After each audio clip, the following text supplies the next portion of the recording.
সকলকে স্বাগতম জানাচ্ছি মুক্তাগাছার ইতিহাস মিডিয়া ইউটিউব চ্যানেলে।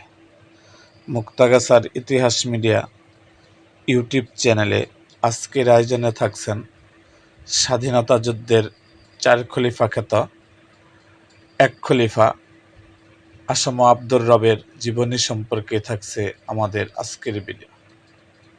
আসম আব্দুর রব আবু সায়েদ মোহাম্মদ আব্দুর রব, যিনি আসম আব্দুর রব নামেই পরিচিত, একজন বাংলাদেশি রাজনীতিবিদ। তিনি বাংলাদেশ স্বাধীনতা সংগ্রামের অন্যতম সংগঠক ছিলেন। ঢাকা বিশ্ববিদ্যালয়ের ভিপি। তার নেতৃত্বে 1971 সালের 2রা মার্চ ঢাকা বিশ্ববিদ্যালয়ের ছাত্র জনতা বাংলাদেশের মানচিত্র খচিত পতাকা সর্বপ্রথম উত্তোলন করেন। তিনি ঢাকা বিশ্ববিদ্যালয়ের বটতলায় শেখ মুজিবুর রহমানের হাতে বাংলাদেশের পতাকা তুলে দেন। 1971 সালের 3রা মার্চ তিনি পল্টন ময়দানে শেখ মুজিবুর রহমানকে জাতির জনক উপাধি প্রদান করেন। আব্দুর রব 2 জানুয়ারি 1945 সালে তৎকালীন ব্রিটিশ ভারতের নোয়াখালীর অধীনস্থ লক্ষ্মীপুরের রামগতির চরবাদামে জন্মগ্রহণ করেন। তার পিতার নাম মৃত আলী আজম ও মাতার নাম মৃত মাজেদা খাতুন। আসম আব্দুর রব 1958 সালে স্কুলের 8ম শ্রেণীর ছাত্র থাকা অবস্থায় রাজনৈতিক জীবন শুরু করেন। তিনি বাংলাদেশ স্বাধীনতা সংগ্রামের অন্যতম সংগঠক ছাত্রলীগ নেতা নূরে আলম সিদ্দিকী, আব্দুল কুদ্দুস মাখন, আসম আব্দুর রব ও শাহজাহান সিরাজের নেতৃত্বে 1971 সালে 2রা মার্চ ঢাকা বিশ্ববিদ্যালয়ের স্বাধীন বাংলাদেশের পতাকা উত্তোলন করা হয়। স্বাধীন বাংলাদেশের পতাকার প্রথম উদ্বোধন করেন আসম আব্দুর রব। ঢাকা বিশ্ববিদ্যালয়ের ঐতিহাসিক বটতলায় শেখ মুজিবুর রহমানের হাতে বাংলাদেশের পতাকা তুলে দেন আসম আব্দুর রব এবং শেখ মুজিবুর রহমানকে বঙ্গবন্ধু ও জাতির জনক নামে ভূষিত করেন। তিনি 1970-71 মেয়াদে ঢাকা বিশ্ববিদ্যালয় কেন্দ্রীয় ছাত্র সংসদ এর ডাকসুর ভিপি ছিলেন।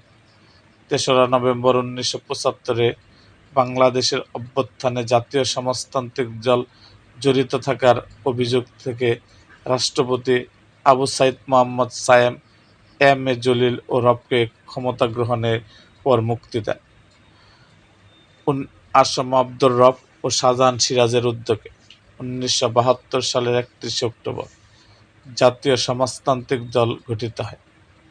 23 নভেম্বর 1972 সালে দলের প্রথম জাতীয় সম্মেলনে মেজর জলিল সভাপতি, আসম আব্দুর রব সাধারণ সম্পাদক এবং শাহজাহান সিরাজ যুগ্ম সাধারণ সম্পাদক, সহসভাপতি হাসানুল হক ইনু নির্বাচিত হন।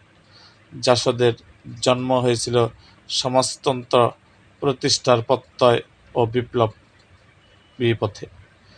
আসম আব্দুর রব 1986 সালের দ্বিতীয় জাতীয় সংসদ নির্বাচনে জাতীয় সমাজতান্ত্রিক দলের প্রার্থী হিসাবে লক্ষ্মীপুর 4 আসন থেকে সংসদ সদস্য নির্বাচিত হন।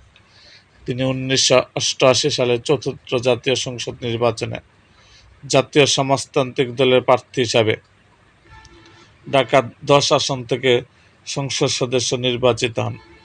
4র্থ জাতীয় সংসদে তিনি বিরোধী দলের নেতা ছিলেন। তিনি 12 জুন 1996 সালের 7ম জাতীয় সংসদ নির্বাচনে জাতীয় সমাজতান্ত্রিক দলের প্রার্থী হিসাবে লক্ষ্মীপুর 4 আসন থেকে সংসদ সদস্য নির্বাচিত হন। 7ম জাতীয় সংসদ নির্বাচনের পর জাসদ আওয়ামী লীগকে সমর্থন দেন। ফলশ্রুতিতে তিনি শেখ হাসিনার প্রথম মন্ত্রিসভায় তিনি 29 জুন 1996 থেকে 24 ডিসেম্বর 1998 সাল পর্যন্ত নৌপরিবহন মন্ত্রণালয়ের মন্ত্রী ও 24 ডিসেম্বর 1998 থেকে 10 জুলাই 2001 সাল পর্যন্ত মৎস্য ও পানি সম্পদ মন্ত্রী হিসাবে দায়িত্ব পালন করেন। 1991 সালের 5ম, 2001 সালে 8ম ও 2008 সালে 9ম জাতীয় সংসদ নির্বাচনে জাতীয় সমাজতান্ত্রিক দলের প্রার্থী হিসাবে তিনি লক্ষ্মীপুর ৪ আসন থেকে পরাজিত হন। আসম আব্দুর রব জাতীয় ঐক্যফ্রন্টের অন্যতম নেতা ছিলেন। আসম আব্দুর রবের স্ত্রী তানিয়া রব। এই দম্পতির ৩ ছেলে। বড় ছেলে স্ত্রীসহ যুক্তরাষ্ট্রের বোস্টন শহরে থাকেন, মেজ ছেলে থাকেন নিউ ইয়র্কে, আর ছোট ছেলে থাকেন থাইল্যান্ডের ব্যাংককে। এরকম আরও ভিডিও পেতে এবং রাজনৈতিক অঙ্গনের নানা ঘটনা ও ইতিহাস জানতে আমাদের মুক্তাগাছার ইতিহাস মিডিয়া ইউটিউব চ্যানেলটিকে সাবস্ক্রাইব করুন এবং পাশে থাকা বেল আইকনটি বাজিয়ে দিন।